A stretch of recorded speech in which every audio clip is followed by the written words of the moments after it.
Hi, welcome back. Today we're going to be talking about comparison using statistical tests. We've talked a little bit in earlier videos about descriptive statistics and correlation analysis. So now we're going to be using statistics, a few different methods of statistics to make comparisons between two different groups. So now we're focused on comparing groups rather than looking at individual variables. And we'll be talking about t-tests, ANOVA, odds ratios, and chi-square as different means of comparison. So let's talk about t-tests first.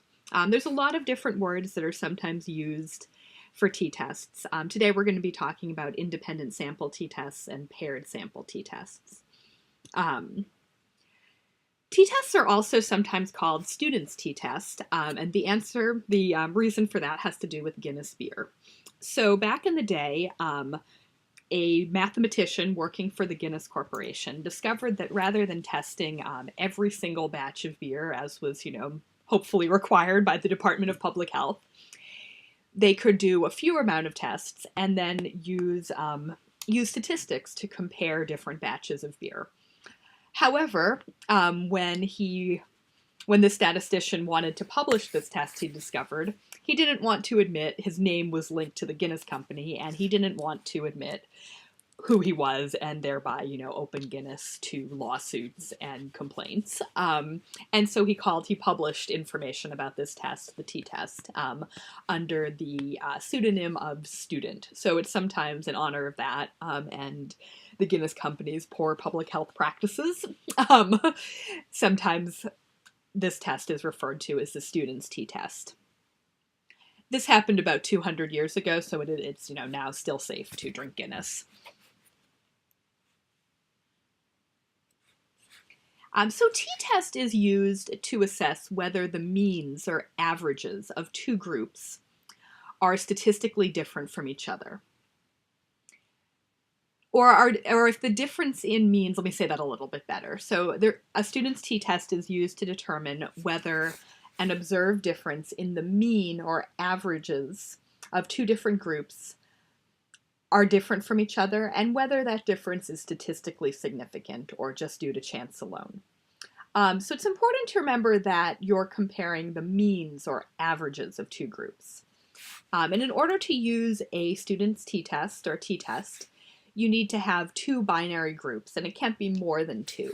So for example, people who are enrolled in Salem State University and people who are not. And you need to be comparing those two groups on a on a continuous variable.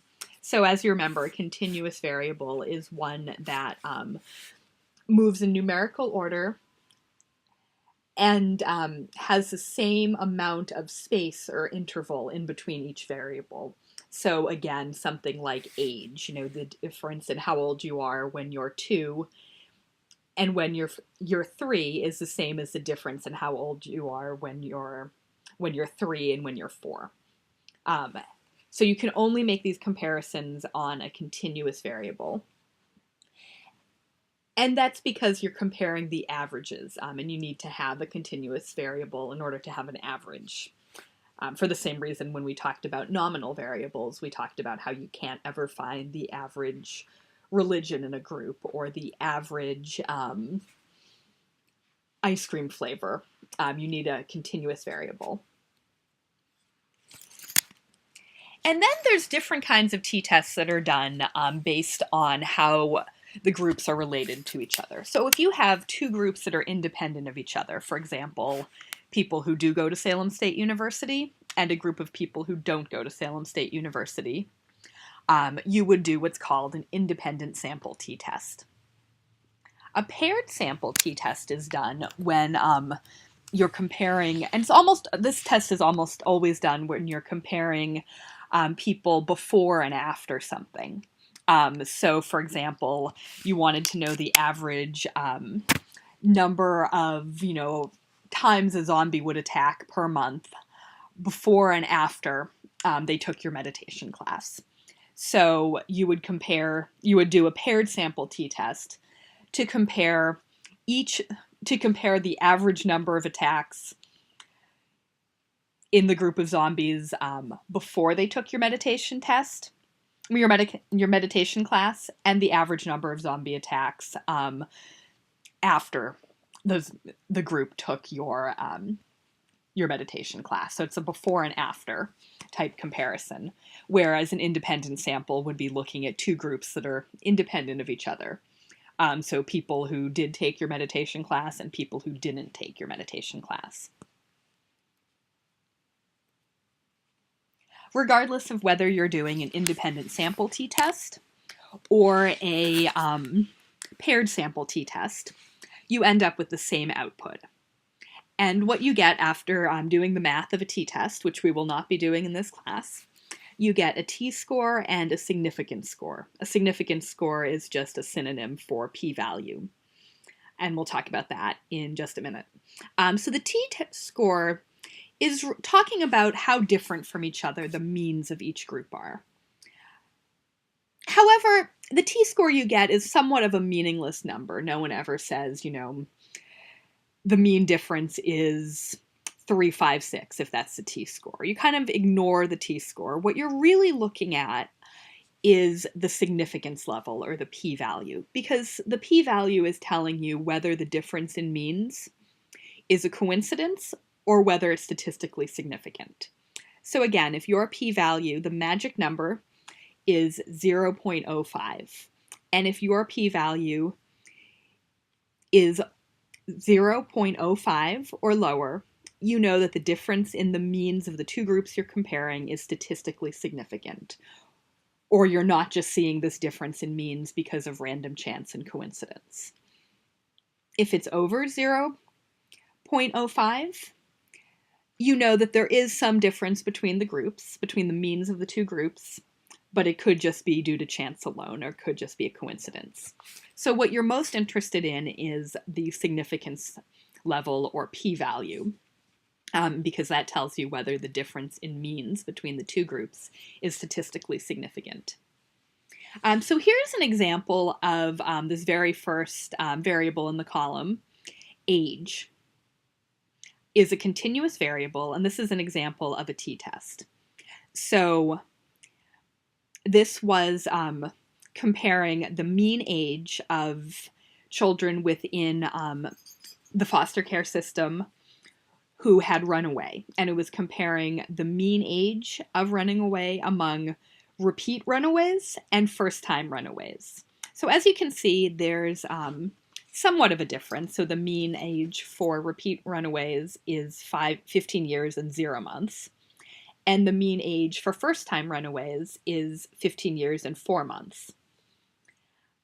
So we calculated the, and so this would be an independent sample t-test, right? Because they're two different groups, two groups that are comprised of unrelated individuals, repeat and first-time runaways. And comparing the mean age between these two groups, we got a t-score, that's this number here, 1.71. But our p-value was not significant, which is a way of saying more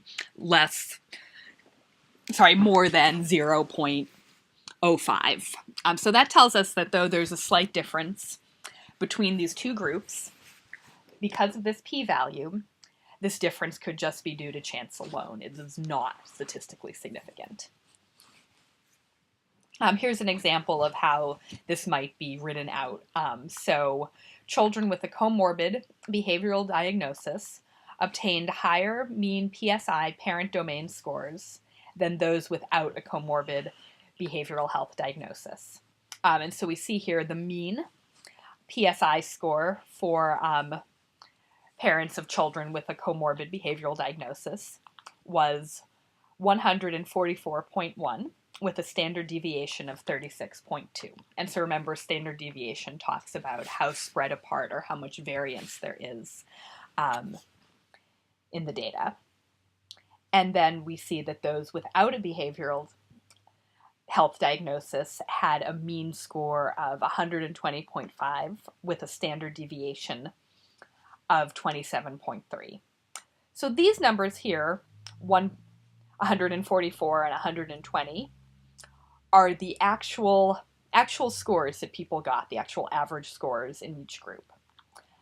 And then it's showing us that our t-test gave us this number here, 2.04, which we're not really paying much attention to. What we want to look at is the p-value, or the significance.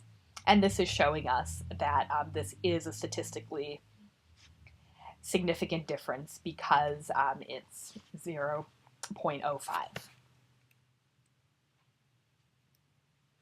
So that is t-tests. Now I want to move on to another kind of statistical test that's used to compare two groups.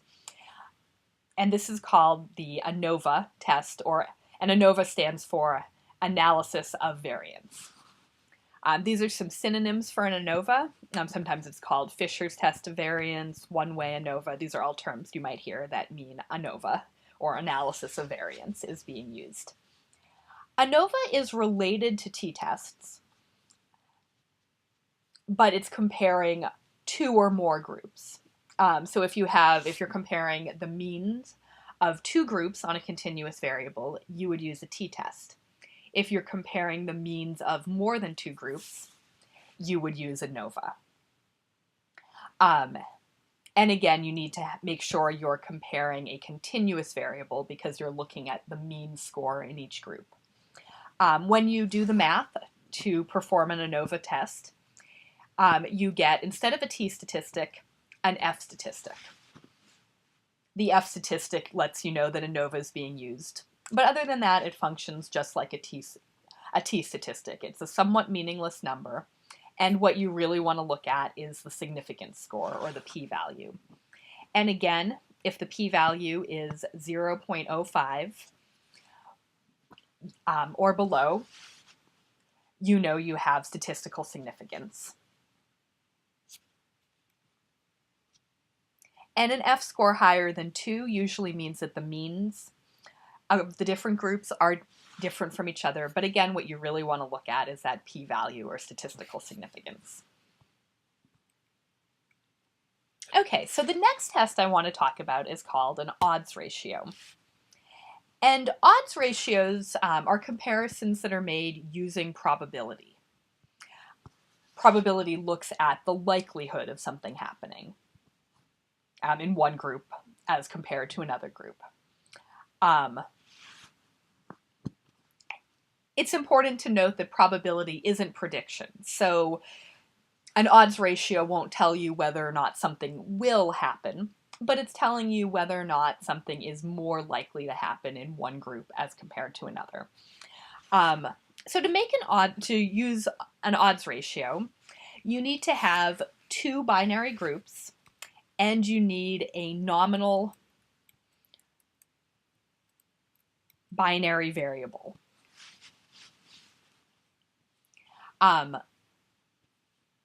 So again, probability is not a guarantee. You can only have two groups in an odds ratio, like with a t-test. And your variable needs to be nominal and binary. Binary, as you remember, is also called dichotomous. And a nominal variable, as you remember, is a variable that doesn't have a numerical ranking order. So if I ask people what their favorite flavor of ice cream is, and they, had 5 different options, that would be a nominal variable because there's no numerical order to whether someone likes chocolate, vanilla, cookie dough, pistachio, or coffee. You'd think it would not be so hard to think of 5 different ice cream flavors. And it's not like people progress from liking one in order to liking the next one. We just all have different favorite ice cream flavors. So those are nominal variables. And dichotomous or binary nominal variables are those where there's only 2 options. So yes, no, true, false, has a diagnosis, doesn't have a diagnosis. A pro of odds ratios is that they're fairly easy to interpret or to explain to people. Cons of odds ratios are the binariness of the two groups and also the variable. And we'll talk a little bit in class about some of the pitfalls or the dangers of binary thinking. Very few things in life are binary. So when you calculate an odds ratio, again, remember you're comparing two groups on a binary variable. If your odds ratio is 1, the condition is equally likely in both groups. So if you're comparing people who are students at Salem State University and people who are not students at Salem State University on how likely they are to go to the Witchcraft Museum, and your odds ratio is 1, that would mean people who are and aren't students are equally likely to go to the Witchcraft Museum. If your odds ratio is more than 1, the condition is more likely in the first group. So if the odds ratio for going to the Witchcraft Museum was 2.34 among students at Salem State as compared to people who are not students, we would say that Salem State students are 2.34 times more likely to go to the Witchcraft Museum. If the odds ratio is less than 1, this means that the condition is less likely in the first group. So students at Salem State are less likely to go to the Witchcraft Museum. So anytime you see a 0 with an odds ratio, you know it is less likely. And here's how to interpret them. So when the odds ratio is over 1, you are that many times more likely. When the odds ratio is less than 1, we start talking about odds ratios as percents, as percent less likely. So if the odds ratio is 0.5, you are 50% less likely. And if the odds ratio is 0.89, you subtract 89 from 100 and you get 11. And so you are 11% less likely. Similarly, if the odds ratio was 0.9, you would subtract 90 from 100 and find out that you are 10% less likely. Okay, so the last kind of test I want to talk about right now is chi-square. And odds ratios, ANOVA, and F-statistics, ANOVA and t-tests are what's called parametric statistics. And that means they fit rules or parameters made up by ancient mathematicians. Not going to go into that now. Non-parametric statistics are those that don't meet the parameters or rules. And the one we're going to be talking about right now is called chi-square. Chi-square is often used when we have smaller sample sizes. Here are some synonyms for chi-square test. Sometimes it's called goodness of fit. The one we're going to be talking about is Pearson's chi-square test. Here are some other synonyms you might see that mean we're talking about a chi-square test. Chi-square tests compare 2 or more groups and are usually done with 2 groups. And they compare 2 groups on a nominal variable and are commonly used with small sample sizes. You should note, though, that unlike odds ratios, the nominal variable doesn't need to be a dichotomous or binary one. So you can have more than 2 answers. So this is a good test to use if you are comparing favorite ice cream flavors among 2 groups. And so a chi-square test is a way of looking at whether there's a difference between 2 groups and whether that difference is what you would expect to see. So a really good example of this is birth rate. So we know, on average, how many babies are born each month in the Commonwealth of Massachusetts. And let's say we were interested in looking at the expected, comparing the expected birth rate, which we know every month, comparing that expected birth rate to the observed birth rate 9 months after a snowstorm. This was a rule in midwifery practice that 9 months after a major weather event, you would probably be fairly busy as a midwife. So we would look at, so if we were comparing something like that, is the number of births observed 9 months after a snowstorm, is that different from what we would expect due to chance alone? And we could answer that question using a chi-square test. And like everything else we've been talking about, chi-square tests will give you a significance level or a p-value. So this is an example of a chi-square test that was done comparing whether this was looking at a peer leadership intervention in the school. And it was looking at the demographics of peer leaders as compared to kids who were not peer leaders, the general population.